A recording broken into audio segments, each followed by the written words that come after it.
Who is Frida and what's going on with the nuts? Frida is the food database in Denmark from the Danish Technological Institute. We have frida.fooddata.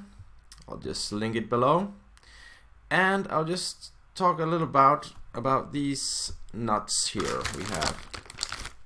These are called in Danish paranødder, and they look like this. These are Brazil nuts, and I eat one of these each morning, or almost each morning, because of the selenium content.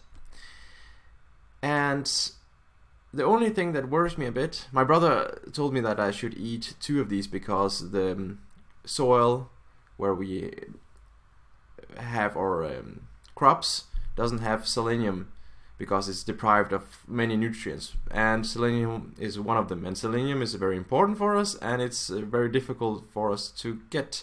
So Brazil nuts are a very good source for selenium. Where do you get your selenium from if you don't get it from these nuts? So that's the interesting question, but this is what I try to do at the moment. So if you look at the data, you can see that if you look at the selenium here, there are 103 micrograms of selenium per 100 gram of product of these nuts. The thing that worries me a bit, even though there is not much fat here, is that there is much more omega-6 fatty acids in this compared to the omega-3 acids. And the people like Dr. Greger has talked much about the problem regarding this ratio. Is it should be 1:4 or ideal 1:1. So one of the things I do is I eat also one Brazil nut and 1 walnut here. And because the ratio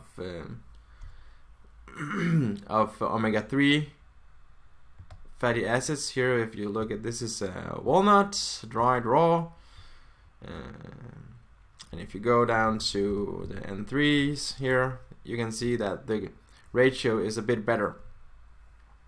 So and it's also cool to crack these. It's a good training for your hands or your fingers, just to try to crush it.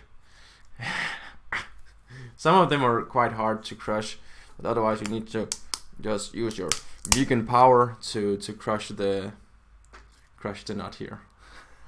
I crush it completely now. Vegans are too strong. I can't show it. No, it doesn't matter. It's a blob of walnut, but you can eat it anyway. One of the things that you can do also is that I just looked up a simple salad. Iceberg, many people eat iceberg. It doesn't taste very well.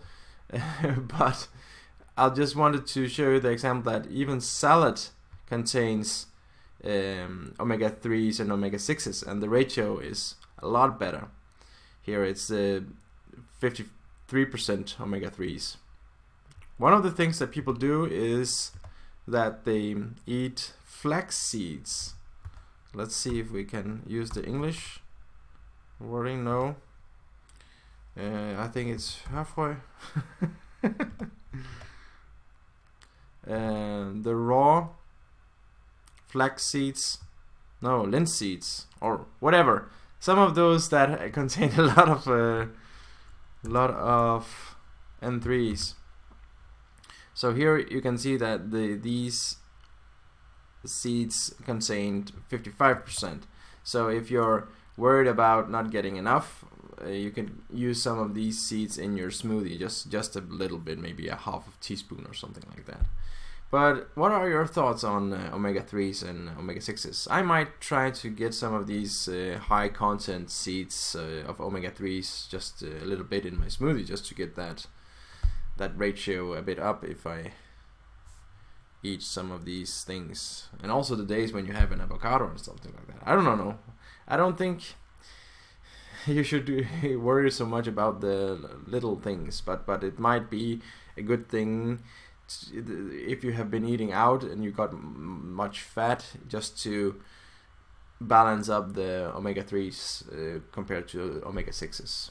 Almost everything contains omega-6 of the fatty acids, and many people think that olive oil and stuff like that are very healthy, but they are just crazy regarding the omega-6s. So olive,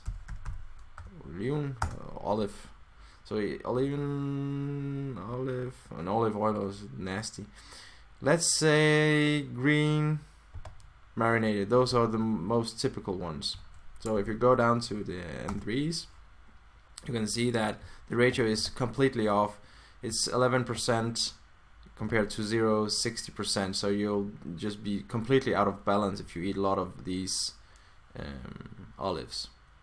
So just a little bit about the nuts and also regarding this Frida, the food database in Denmark, it should be pretty reliable. Do you have any hints of other reliable sources on the internet? This is free to use, and maybe there are other international information sources that are just as reliable. I would be happy to hear from you if you have any tips or tricks regarding this.